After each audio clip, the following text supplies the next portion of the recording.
The Adventures of Sam Spade, Detective. Brought to you by Wild Root Cream Oil Hair Tonic, the non-alcoholic hair tonic that contains lanolin. Wild Root Cream Oil. Again and again, the choice of men and women and children, too.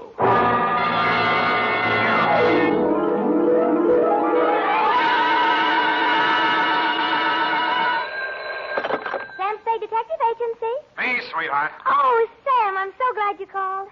Why? I don't know. I always am. Was it a good case, Sam? I didn't like it. Where are you? Morgue, San Mateo. Oh, was somebody killed? Yes? Well, do you know who did it? Yep. That's good. No, that's bad. Bad? Believe it or not, F, I wish I didn't know who killed who. I don't understand. Oh, Sam, you sound so downhearted. Well, I'm sorry. I'll try to loosen up. Stay where you are, sweetheart. I'll be right down to dictate my report on the champion caper.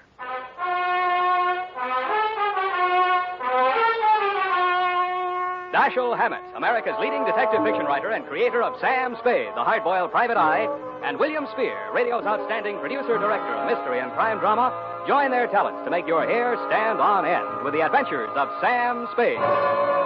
Presented by the makers of Wild Root Cream Oil for the hair. Before bringing you tonight's mystery, I'm going to take 28 seconds to tell you something that isn't a mystery.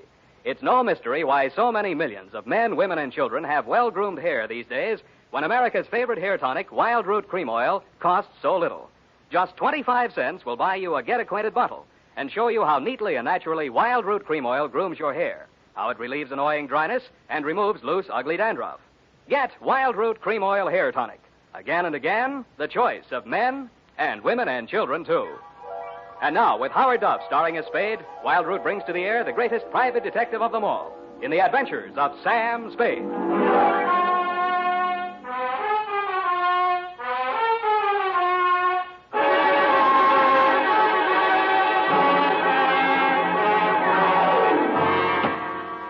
Oh, Sam, I read the afternoon paper. I don't understand it either. Stop that. Really, after all this time, you'd think I'd be acclimatized to all kinds of human storms. I've got my pencil already. I'm myself again. I'm ready, Sam. Sam, date? Date, August 7th, 1949. To whom, Sam? Jack Manelli. To Detective Lieutenant Manelli. Homicide Detail, San Mateo Police. From Samuel Spade, license number 137-596. Subject? Are you listening, Sam? Subject, the champion caper. Dear Manelli. You were there for the end of it, and I was there for the start of it, which is in the reception office of Elliot Champion's brokerage house in San Mateo, and where I first met Mildred Champion. Remember that old salve, how a woman in love is always beautiful? When I went in, I had no idea she was in love and no idea she was beautiful. Not because she had lately been crying, but her sallow face without makeup, framed in a wisp of blonde hair, wasn't flattered by the shapeless black dress, cotton stockings, and low-heeled shoes she was wearing. Certainly not the going idea of beauty. Nor did her conversation reveal anything to indicate love. Oh, yes. May I help you? Mr. Elliot Champion, my name's Spade. Spade. S-P-A-D-E? You don't have to write it. He's expecting me. Your business, Mr. Spade? Private. I have to have a little more than that, I'm afraid. Always this hot here? Mr. Champion can't stand fresh air. Obvious. That's what makes it so warm in here. I'm sorry. Yeah, it is hot. Just flip the switch and tell him I'm here. Well, what is it, Mildred? I was just going out. Mr. Spade is here. Says you're expecting him. But I don't find him listed in your appointment book. Don't be an idiot. Send him in. Send him in. You may go in now, Mr. Spade. He always like that? He's nice today. Sorry, Mildred. That's your name, isn't it? His office is the first on the right. Don't bother. I'll find it. Thank you. I'll just go to lunch. Mr. Champion? Well, don't just stand there. Come in and shut the door. What I have to discuss with you is private. I don't want that snoopy niece of mine listening to our conversation. She's out to lunch now. But does she listen in often? All the time. Why? She didn't know who I was. I outsmarted her there. I called you from the drugstore on the corner. I don't want anyone to know who you are, why you're here. Oh, now, where did I put that lighter? Behind the inkwell. Oh, yeah. I'm a dangerous man to play games with. Joseph's found that out once, and if he keeps this business up, he's going to find it out again. No games, you're dangerous. Say, are you mocking me, Spade? Just wondering what you're talking about. I just told you. You got ears, haven't you? Joe Josephs is back in town, and I'm not going to fool around with him. Mildred told me you were nice today. Oh, she did she? Well, Mildred talks too much. That's what's the matter with her. She talks too much. And you'd fire her, only she's your niece, and you'd have to pay somebody else 3 times what you pay her to take everything she has to take. Get out of my office. Oh, no. Wait a minute, Spade. Oh, it's just hot, I guess. Who has turned on the heat? It's Joe Josephs. He was released from San Quentin this week. And I've been receiving telephone calls from him telling me to beware and to watch out and a lot of other nonsense. What was he doing at San Quentin? 2 to 5 on an embezzling count. He's an ungrateful scoundrel, that's what he is. Why, I took him into my office as a junior executive, and 6 months later... He got tired of the $20 a week you were probably paying him and decided to dip into the bin. Only he did a bad job, got caught, you testified against him, now he's out and he's sore and he's threatening you. And every time you yell cop around this town, there's always some snoopy reporter hanging around the sergeant's desk. Ain't that the truth? Listen, Spade, I've got $500,000 tied up in this business, and I don't want anybody thinking I might get knocked over by some loony with a grudge. And that's why you didn't tell the police? Don't you believe me? It'll do for now. You'll think of something better. Now, see here, impertinence is one thing... 25 a day and... No. That'll be 45 a day in expenses. I want you to find Joe Josephs and bring him to me. Nuisance warrant? More than that. I've got enough stuff in that desk drawer to send him back to Quentin if I have to. Oh, what kind of stuff? Left over from his trial. It'll be grand larceny this time, and they don't stop at 5 years for that kind of thing. You withheld evidence? I withheld... Get out!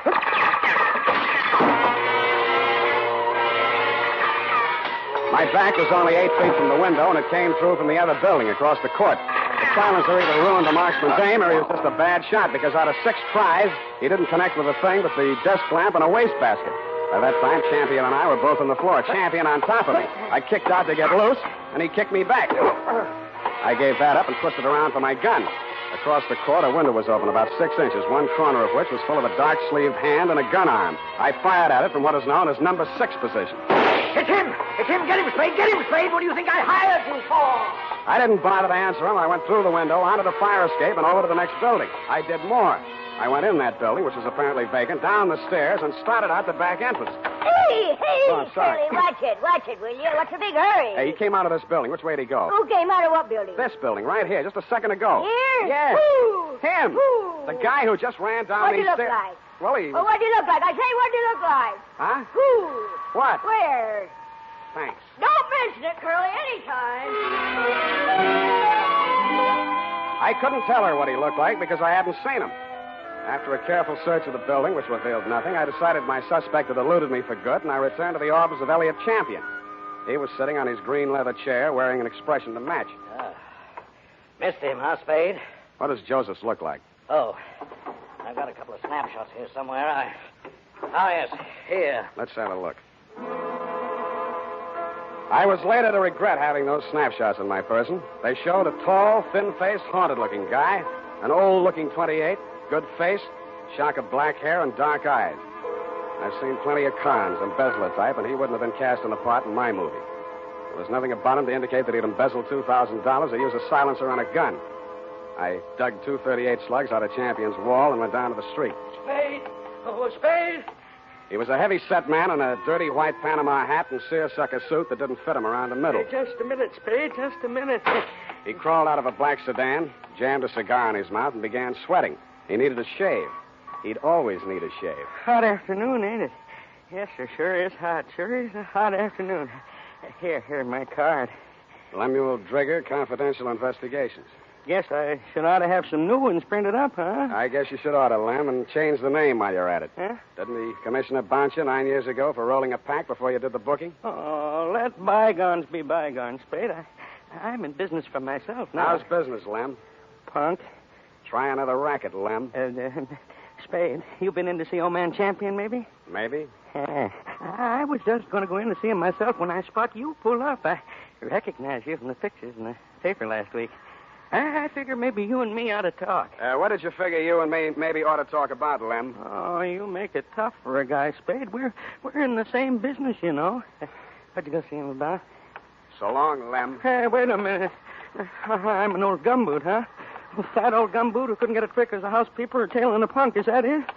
Okay, Spade, okay. You're full of vinegar now, but just you keep my card You don't want to see Lem Trigger before it's all tied up?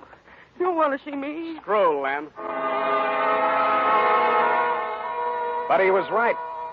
I did want to see him because when I got down to the Chronicle office and looked up a morgue on the Joe Josephs trial, the first thing that jumped out at me was the name Lemuel Drigger. Lemuel Drigger, private detective who had been employed when Mr. Champion had become suspicious of Joseph's account irregularities, and who, together with Mr. Champion, caught Josephs red-handed, and who willingly offered his testimony the same at the trial which convicted Joe Josephs to San Quentin for 5 years. The file also gave the name of Joseph's lawyer, a man named Anthony Speezer. The phone book showed an apartment address on Geary. That you, Aggie? Hold on a minute. I was just trying to get dinner over before you showed up, but I guess I'm late tonight. Who are you? Mr. Speezer? That's right. My name's Spade. I'm a private investigator.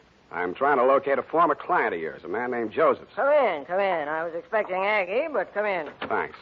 I always fix my own dinner, poached egg and half. Ulcers. Name Spade? Yeah. Want an egg? No, thanks. I'm on duty. Mind if I finish? It's up to you. Who's your client, Spade? Elliot Champion. Joe Josephs is back in town, and he's been making telephone threats and throwing 38s around.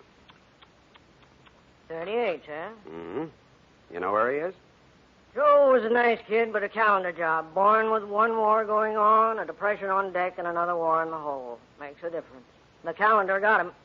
Everything was against him at the trial, too. I couldn't do anything. He thought I let him down and told me so. He got real sore when they read the book at him. Threatened Champion and that private dick, Lem Drigger. Drigger and everybody else. Said he was railroaded. You were his attorney? I know, but he didn't have a chance in a million of beating that rap. He thought I ratted when I took the guilty plea in court's mercy, all for a lousy $2,000. Well, he's done his time and he's out now. He hasn't gotten in touch with you? Nope. No threats? Nope. Ever write to you from prison? Nope. Any idea where he'd be in town? Nope. Is it possible he has a mother? Nope. Then I guess I leave you to Aggie. We play records. Aggie used to be a violinist. Well, it's up to her. Spade. Yeah? If you find Joe, tell him where I live. I'd like to see him. Why? I don't know. Maybe I just want to see what 5 years in the pen does to a kid like that. Yeah. I'll bet you do.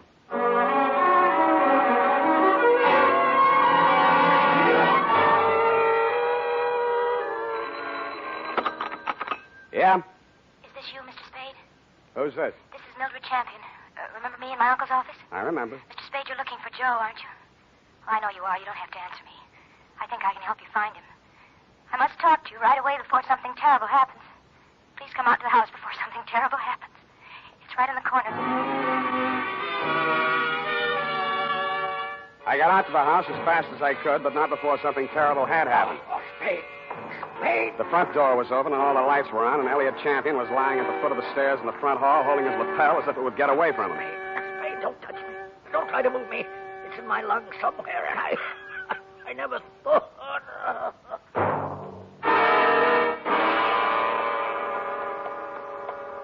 It didn't look like there'd be much use, but I beat it up the stairs to the hall phone to call emergency ambulance. Hello? Hello? What the? This is Joe. So you hired a private eye to look me up, huh? Well, he'll never find me, but I'll find you. Yeah, Mr. Champion, I'll be seeing you real soon. I didn't get it then, but I got it a second later. I grabbed for the banister, missed, and hit the top railing. A pair of hands held me up long enough to go through my pockets and then let me go, and that's the last thing I remember.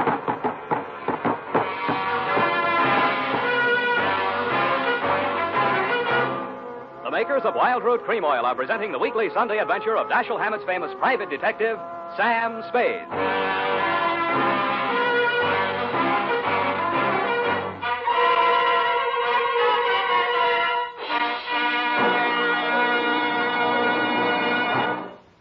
Now, here's important news on good grooming. If you want the well-groomed look that helps you get ahead, socially and on the job, listen. Recently, thousands of people from coast to coast who bought Wild Root Cream Oil for the first time were asked, how does Wild Root Cream Oil compare with the hair tonic you previously used? The results were amazing. Better than 4 out of 5 who replied said they preferred Wild Root Cream Oil. Remember, non-alcoholic Wild Root Cream Oil contains lanolin. It grooms the hair naturally, relieves dryness, and removes loose, ugly dandruff. So if you want your hair to be more attractive than ever before, get the generous new 25-cent size of Wild Root Cream Oil, America's leading hair tonic, on sale at all drug and toilet goods counters. It's also available in larger economy bottles and the handy new tube. By the way, smart girls use Wild Root Cream Oil, too, and mothers say it's grand for training children's hair. Get Wild Root Cream Oil. Again and again, the choice of men and women and children, too.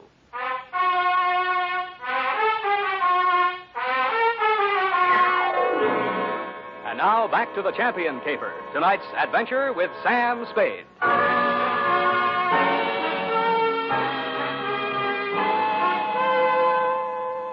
The neighbors had complained of gunshots, which was fortunate for me. I still might have been lying at the bottom of those stairs in Champion's house, Lieutenant, if you hadn't walked in, applied first aid, asked me my name, and listened to my story. You considered the threatening phone call after my client's death as a cover-up and promptly sent out a general alarm on Joe Josephs. I took an aspirin and a taxicab for home. Halfway uptown, I discovered the pictures of Joe Josephs were missing from my wallet. And that is why I was absent at the medical examiner's inquest this morning. Instead of going home, I went out to San Mateo, jimmied the lock of Champion's office, and violated City Ordinance number 352B. My dead client's desk revealed one important item.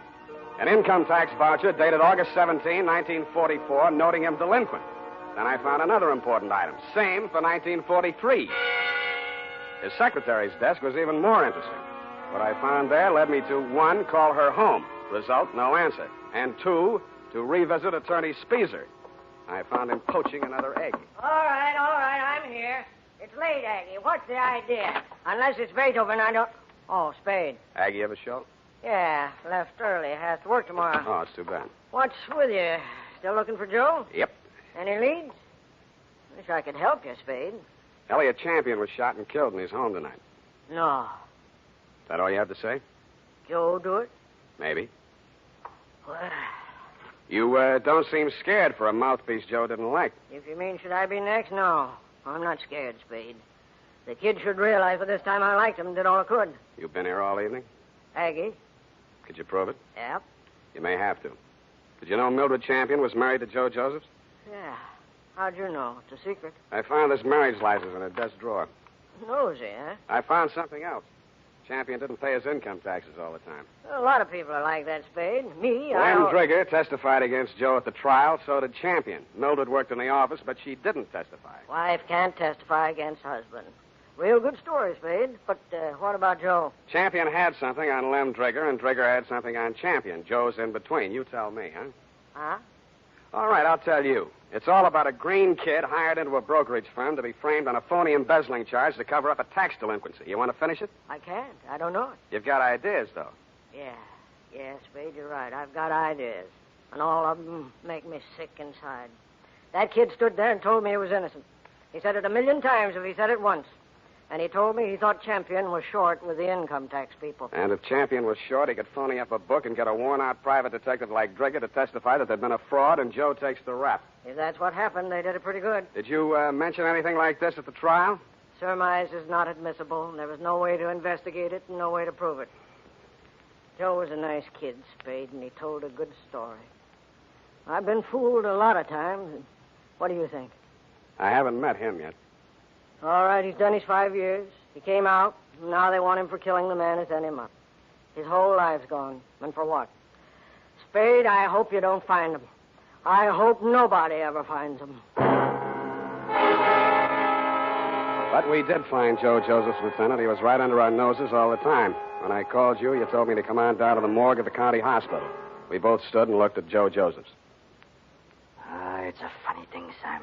We had an alarm out for an hour on this guy. We've been looking all over for him, and he turns up right here.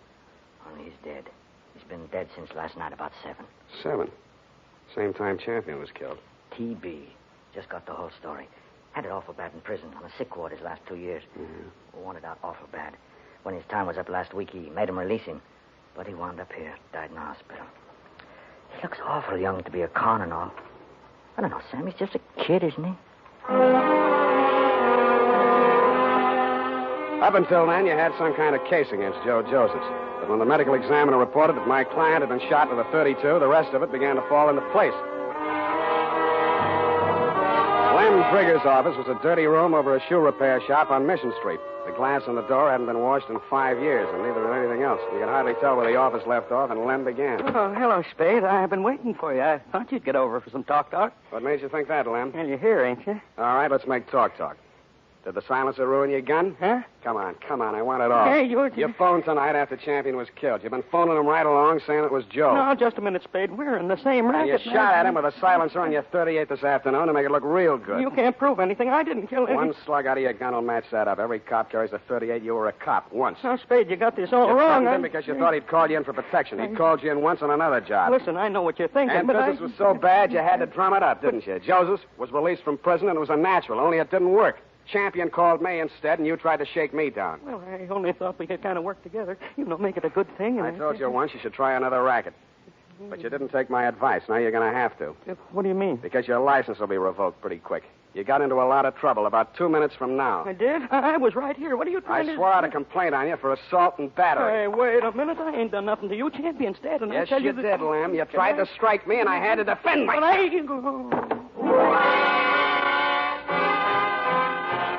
And I did make out a complaint, Lieutenant. I phoned your office, and 2 of your men were on the way out to pick him up when I heard a footstep outside the door.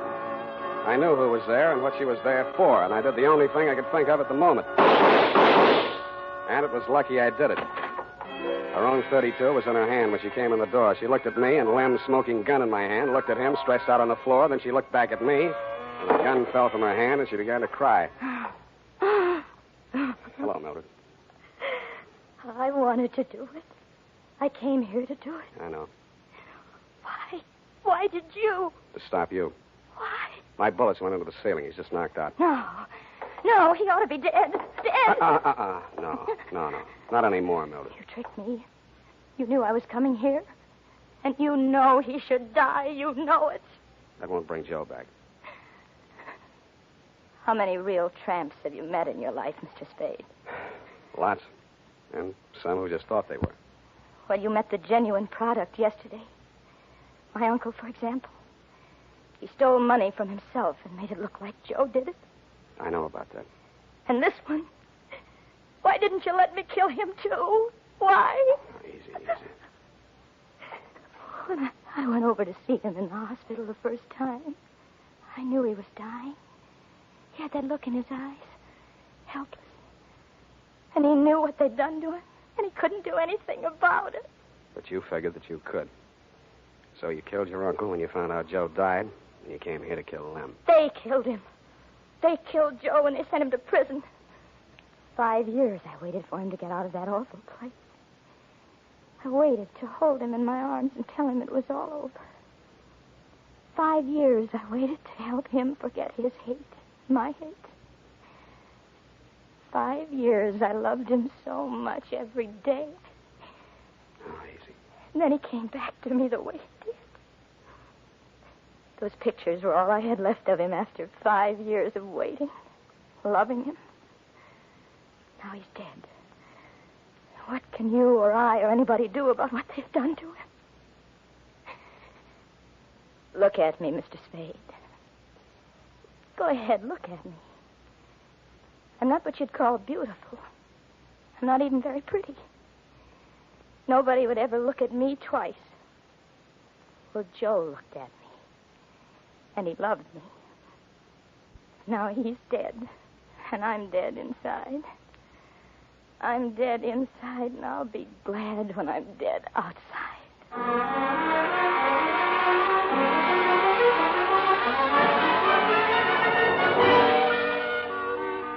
Period and a report. Oh, Sam, they were so unhappy. Yeah. Add a notation that I won't be around for the coroner's inquest. Sam, you can't do This that. report, when duly notarized, should be admissible as testimony. I want to get out of town for a few days. Sour racket. And now, listen to this. Later this evening, if you happen to stroll down to the corner for cigarettes or ice cream, why not also pick up some Wild Root Cream Oil Hair Tonic? Your whole family will like the way Wild Root Cream Oil grooms the hair neatly and naturally, relieves dryness, and removes loose dandruff. And ask your barber for a professional application of Wild Root Cream Oil Hair Tonic. Again and again, the choice of men and women and children, too.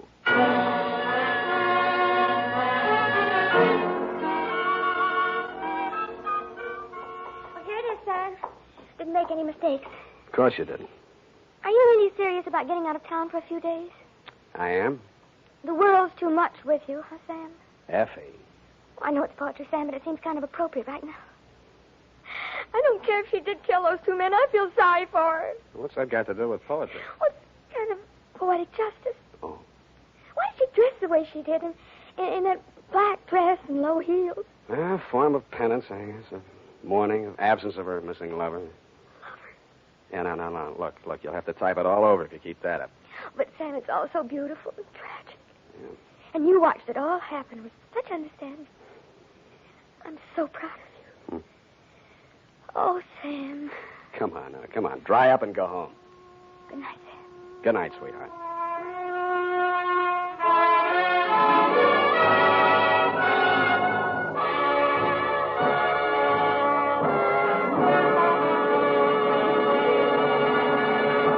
The Adventures of Sam Spade, Dashiell Hammett's famous private detective, are produced and directed by William Spear. Sam Spade is played by Howard Duff. Lorene Tuttle is Effie. Tonight's adventure with Sam Spade was written for radio by E. Jack Newman.